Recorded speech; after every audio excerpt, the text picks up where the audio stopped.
फिर उसके बाद हम लोग नेक्स्ट एक्टिविटी देखेंगे 1.8। इसमें देखिए क्या है कि 2 ग्राम इसमें सिल्वर क्लोराइड है चाइना डिश में, जो आपको डायग्राम में दिख रहा है। चाइना डिश में क्या है, सिल्वर क्लोराइड है।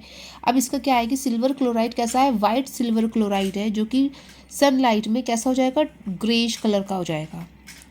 क्यों हो जाएगा, क्योंकि the decomposition of silver chloride किसमें हो गया, silver and chlorine by light, यानी सनलाइट पड़ते ही इसका जो कलर है वो किसमें हो जाएगा, चेंज, ग्रे में हो जाएगा। और सिल्वर क्लोराइड कैसा होता है, वाइट कलर का हो जाता है। ठीक है, वाइट कलर का होता है सिल्वर क्लोराइड। तो सिल्वर क्लोराइड कौन से कलर का होता है, वाइट कलर का हो जाता है। सनलाइट जैसी ही पड़ी वैसे ही इसका कलर चेंज हो गया, किसमें, ग्रे में। तो इसका कलर किसमें चेंज हो गया, ग्रे में। अब ये जो देखो सिंगल रिएक्टेंट है, ये सिंगल रिएक्टेंट किसमें चेंज हो गई है, सिंपलर प्रोडक्ट में चेंज हो गई। तो ये कैसी रिएक्शन है, ये हो गई हमारी डिकम्पोजिशन रिएक्शन। ठीक है, तो ये हो जाता है। अब हम नेक्स्ट इसमें देखो दूसरा है इसमें एग्जाम्पल, वो हो गया सिल्वर क्लोराइड का। अब है यहाँ पे सिल्वर ब्रोमाइड। सिल्वर ब्रोमाइड भी यही करेगा। देखो सिल्वर क्लोराइड हमारा वाइट कलर का था, जो टर्न सनलाइट की प्रेजेंस में किसमें हो गया, ग्रे कलर में। अब है सिल्वर ब्रोमाइड, ये भी सनलाइट में अगर हम रखेंगे तो ये क्या है, ये हमारा जो है इसको हम यूज़ करेंगे ब्लैक एंड वाइट फोटोग्राफी में। जो ब्लैक एंड वाइट फोटोग्राफी जो होती थी ना, उसमें हम इसका यूज़ करते हैं, सिल्वर ब्रोमाइड का, सिल्वर ब्रोमाइड का। एंड इसमें देख लो ये क्या है, the decomposition reaction require energy either in the form of heat, light और electricity for breaking down the reactant. Reactions in which energy is absorbed, इसको हम क्या कहेंगे, एंडोथर्मिक रिएक्शन। ये मैंने आपको पहले भी बताया था इसमें, जब चैप्टर पढ़ाने से पहले, कि जो चीज़ अगर हीट रिलीज हो रही है तो वो हो जाती है हमारी एक्सोथर्मिक रिएक्शन, और हीट अगर एब्जॉर्ब्ड हो रही है, यानी एनर्जी अगर एब्जॉर्ब्ड हो रही है, तो हमारी क्या कहलाएगी, एंडोथर्मिक रिएक्शन। ठीक है गाइस, ये इतना है इसमें। अब उसके बाद फिर ये तो एक्टिविटी है, इसको तो अब रहने दो। इसमें सिंपल ये दिखाया गया है कि बेरियम हाइड्रोक्साइड है, इसमें हमने अमोनियम क्लोराइड डालते हैं 1 ग्राम। ठीक है, फिर हमने इसको मिक्स करते हैं, ग्लास रॉड से मिक्स कर दिया। तो हम इसमें क्या हम ऑब्जर्व करेंगे कि इसमें हमारा क्या बनेगा, barium chloride and ammonium hydroxide बनेगा। ये हमारी कैसी डबल डिस्प्लेसमेंट वाली रिएक्शन बन जाएगी। ठीक है, इससे पहले हमने पढ़ाया भी था अभी आपको। खैर ये तो एक्टिविटी इतना है, इसमें तो कुछ नहीं, जो मेन एक्टिविटी है वो मैं आपको बता रही हूँ, आप केवल उस पर ध्यान दीजिएगा। अब आता है हमारे डिस्प्लेसमेंट रिएक्शन। डिस्प्लेसमेंट रिएक्शन देखिए कौन सी होती है। डिस्प्लेसमेंट जैसे कि ये डायग्राम आपको दिख रहा है, एक टेस्ट ट्यूब है। इस टेस्ट ट्यूब में हमने क्या करा है, 2 आयरन नील डाले हैं। ठीक है, 2 आयरन नील एक थ्रेड की हेल्प से। और सॉल्यूशन किस चीज़ का है, यहाँ पे कॉपर सल्फेट सॉल्यूशन है। अब कॉपर सल्फेट का सॉल्यूशन है, आयरन नील इसमें है डिप करा हुआ। तो एक बार इसकी एक्टिविटीज़ देख लो। Take 3 iron nail and clean them by rubbing with sandpaper से हमने उसको रब किया है। 2 टेस्ट ट्यूब, ये यहाँ का दिखा रहे हैं, इसका एग्जाम इसका दिखा रहे हैं, ये इस चीज़ का। देखो पहले मैं आपको एक बार पढ़ा दे रही हूँ। ये 2 आयरन नेल हैं। ठीक है, एक थ्रेड से हमने इमर्ज कर दिया है। ठीक है, कॉपर सल्फेट का सॉल्यूशन है, जो भी मैंने आपको बताया है। ये दूसरी चीज़ क्या है कि दूसरा, अब इसमें यही चीज़ है जो नेक्स्ट जो डायग्राम में दिख रहा है ना, ये दोनों चीज़ें हैं कि 2 टेस्ट ट्यूब में, एक में कॉपर सल्फेट सॉल्यूशन है, ठीक है, और एक ये वाला सॉल्यूशन है। ठीक है, अब क्या है कि आयरन नेल पड़ा हुआ है इसमें। ठीक है, आयरन नेल पड़ा हुआ है। अब क्या हम देखेंगे कि इसका जो आयरन नेल, अब आपको दिख रहा होगा कि जो इमर्स करा हुआ था उसका कलर पहले ये वाला था, अब इसका कलर ये हो गया। कॉपर सल्फेट सॉल्यूशन में इसका कलर क्या हो गया, ये हो गया, यानी ब्राउनिश कलर का हो गया ना ये। यानी जब ये वाला कलर हुआ, यानी मैं अगर बताऊं आपको कि टेस्ट ट्यूब में ये है टेस्ट, जैसे अगर मैं आपको डायग्राम दिखाऊं यहाँ पे, एक मिनट के लिए, जैसे मान लो ये है, ठीक है, ये टेस्ट, ये ए है, ये बी है। अब इसमें क्या है, ये सॉल्यूशन है। ठीक है, ये क्या है, CuSO4, ये भी क्या है, CuSO4। अब देखिए क्या है, इसमें आयरन नेल है, ये क्या है, आयरन नेल। आप समझने की कोशिश करिएगा, ये आयरन नेल है सॉल्यूशन में। ठीक है, अब ये वाला जो है, अब मेरे पास एक ही कलर है। ये वाला जो है ना, ये कैसा है, इस सॉल्यूशन में ये कैसा हो गया है, ब्राउन कलर का। ठीक है, ब्राउन कलर का हो गया है। अब ये वाला जो सॉल्यूशन है, यानी कॉपर सल्फेट जो सॉल्यूशन है, ये कैसा हो जाता है हमारा, लाइट कलर का हो जाएगा। ये लाइट कलर का हो जाता है। यानी अगर मैं आपको बता पा रही हूँ सही से, तो देखिए ये वाला है कि इस वाले में कि एक आयरन नेल डला हुआ था, तो इसका जो कलर हो गया, जो आयरन नेल का कलर था वो, इसमें जो आयरन नेल डला हुआ था ना, तो उसका कलर ये हो गया। अब जो ये जो कलर था वो ये वाला हो गया, यानी ये कलर जो था वो लाइट हो गया। तो इसका मतलब हम कह सकते हैं कि जो इसमें जो कॉपर सल्फेट सॉल्यूशन था ना, वो इसने ले लिया, इसलिए इसका कलर कैसा हो गया, ब्राउनिश कलर का हो गया। और जो इसमें ये वाला जो कलर था ये फेड हो गया, जो कि ये वाला दिखाया गया है, ये हो गया है फेड। ठीक है, तो यानी अगर हम आप देखो उसमें कि iron nail, why does the iron nail becomes brownish in colour, क्यों हो जाता है ये brownish, and the blue colour copper sulphate solution fade, ये वाला फेड क्यों हो जाता है और ये ब्राउनिश क्यों हो जाता है। तो अगर आप देखो कि ये है Fe प्लस कॉपर सल्फेट, यानी आयरन प्लस कॉपर सल्फेट, तो हमारा क्या बन गया, आयरन सल्फेट। यानी इसने क्या कर दिया, डिस्प्लेस कर दिया इसके सॉल्यूशन को, कॉपर अलग हो गया, है ना, फेरस सल्फेट बन गया और कॉपर अलग हो गया। ये हो गया कि उसने क्या कर दिया, जो आयरन नेल है ना, उसने कॉपर सल्फेट के सॉल्यूशन को डिस्प्लेस कर दिया और उसका कलर कैसा हो गया, फेड हो गया, कॉपर सल्फेट का सॉल्यूशन। आगे समझ में। उसके बाद अगर हम दूसरा देखें कि आयरन हैज़ डिस्प्लेस्ड, क्या कर दिया, आयरन ने डिस्प्लेस कर दिया या रिमूव कर दिया दूसरे एलिमेंट को, copper from copper sulphate solution से। इस रिएक्शन को हम डिस्प्लेसमेंट रिएक्शन कहते हैं।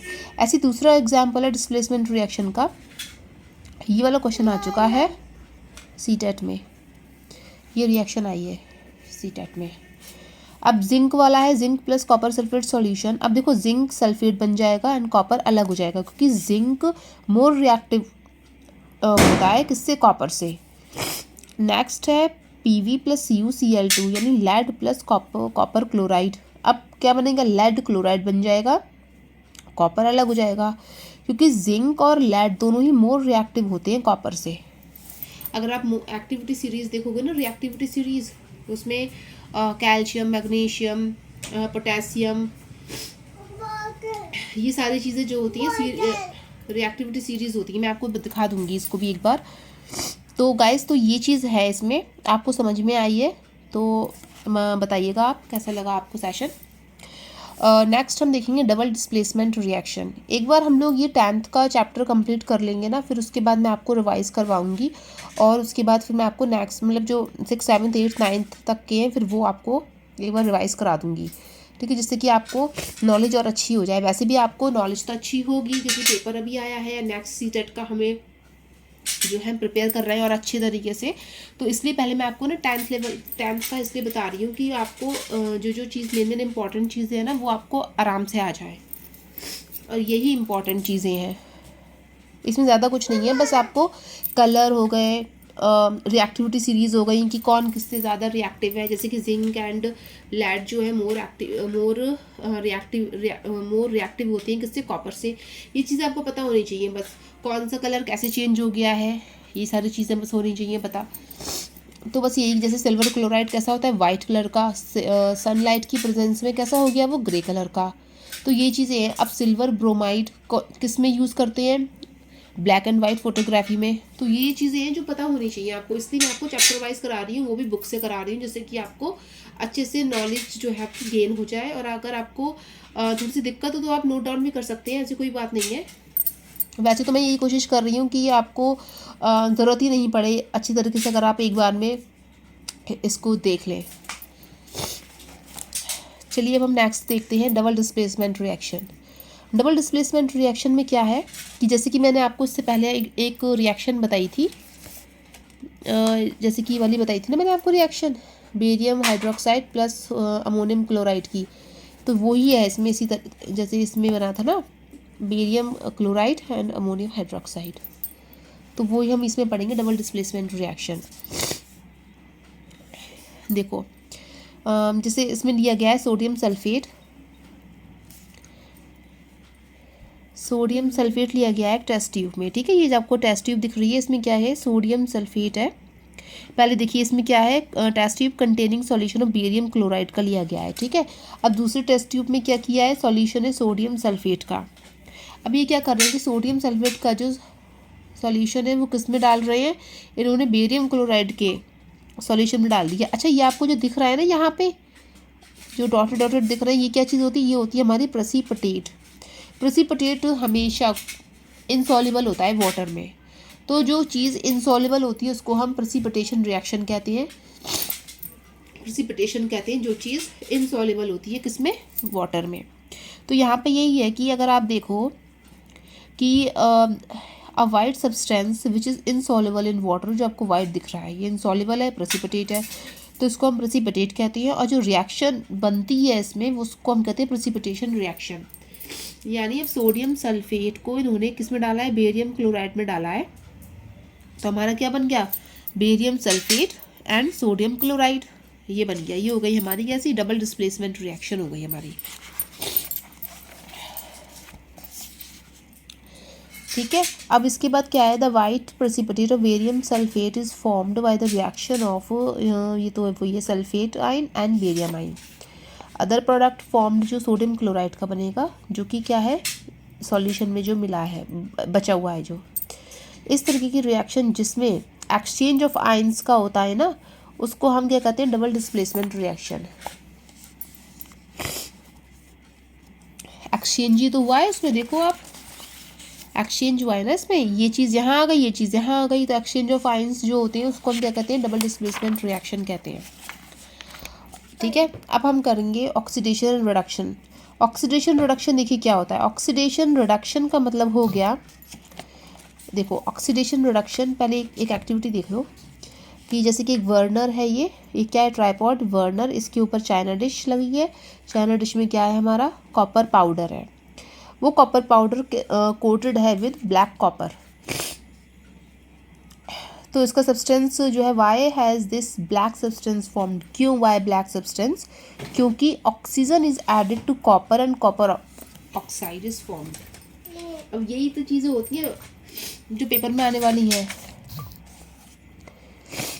क्यों वाई, तो इसका मतलब क्या है कि ऑक्सीजन को ऐड किया गया है किसमें, कॉपर में एंड कॉपर ऑक्साइड में। देखो कॉपर पाउडर है, कॉपर पाउडर किससे है, ये कॉपर पाउडर जो है ये कोटेड है किसके साथ, ब्लैक कॉपर के साथ। जो इसमें कॉपर पाउडर आपको दिख रहा है ना, ये इसकी जो सरफेस है ना वो ब्लैक कलर की है, ठीक है, कॉपर ऑक्साइड की। अब जो है ये जब इसमें बर्नर, जब इसमें हीट जा रही है, कॉपर पाउडर है, अब जब हीट लगी तो उसमें ब्लैक कलर का हो गया ये कॉपर। अब वो क्यों हो गया, क्योंकि उसमें ऑक्सीजन ऐड हो गई, उस कॉपर में क्या हो गई, ऑक्सीजन ऐड हो गई, तो किस में चेंज हो गया, वो कॉपर ऑक्साइड में। तो कॉपर ऑक्साइड का जो कलर है वो कैसा हो गया, ब्लैक कलर का। तो कॉपर पाउडर ब्लैक कलर का क्यों हुआ, क्योंकि उसमें ऑक्सीजन ऐड हो गई, इसलिए वो ब्लैक कलर का हो गया। इतना ही देखना है, ठीक है। अब दूसरी चीज़ है, अगर हाइड्रोजन गैस पास हो जाती है, करवाएं इसमें, हाइड्रोजन गैस अगर पास होती है इसमें हीटेड मटेरियल में, जैसे ये ना कॉपर ऑक्साइड बनेगा ये यहाँ पे, तो अगर हाइड्रोजन गैस इसमें पास होगी तो क्या होता है, जो ब्लैक कोटिंग है, यानी जो ब्लैक कोटिंग क्या थी, कॉपर ऑक्साइड की थी, तो जो ब्लैक कोटिंग है वो किस में चेंज हो जाएगी, ब्राउन में, यानी रिवर्स रिएक्शन हो जाएगी। कॉपर हमारा ब्राउन कलर का ही होता है, ठीक है।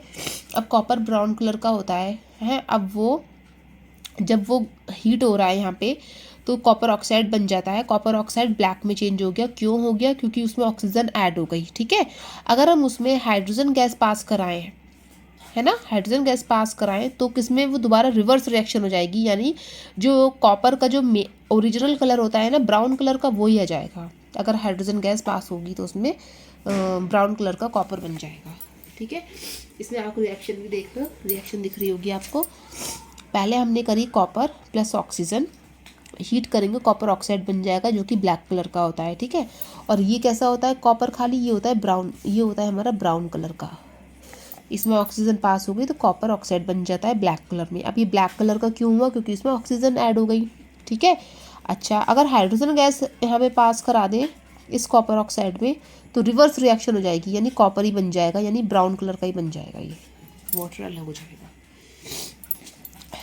ठीक है। तो अब देखिए अब इसमें क्या है, हम पढ़ रहे थे यहाँ पे ऑक्सीडेशन एंड रिडक्शन।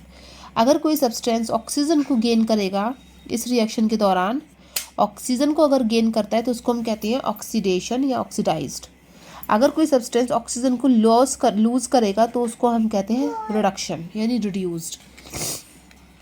ठीक है। अगर हम यहाँ पे देखो हाइड्रोजन यहाँ पे क्या कर रहा है, गेन करेगा, देखो CuO प्लस H2। अब यहाँ पे रिएक्शन क्या बनी, H2O, यानी हाइड्रोजन ने ऑक्सीजन को गेन कर दिया, तो ये बन गई हमारी ऑक्सीडेशन रिएक्शन। CuO से क्या बन गया यहाँ पे, Cu, यानी ऑक्सीजन हट गई यहाँ पे, ये हो गई हमारी रिडक्शन। तो ये कि अगर हाइड्रोजन गेन करता है ऑक्सीजन को तो वो ऑक्सीडाइज्ड हो जाता है, उसको हम ऑक्सीडेशन रिडक्शन कहते हैं। अगर कोई हाइड्रोजन यानी कोई अगर ऑक्सीजन को लूज करता है तो उसको हम रिडक्शन कहते हैं। ठीक है।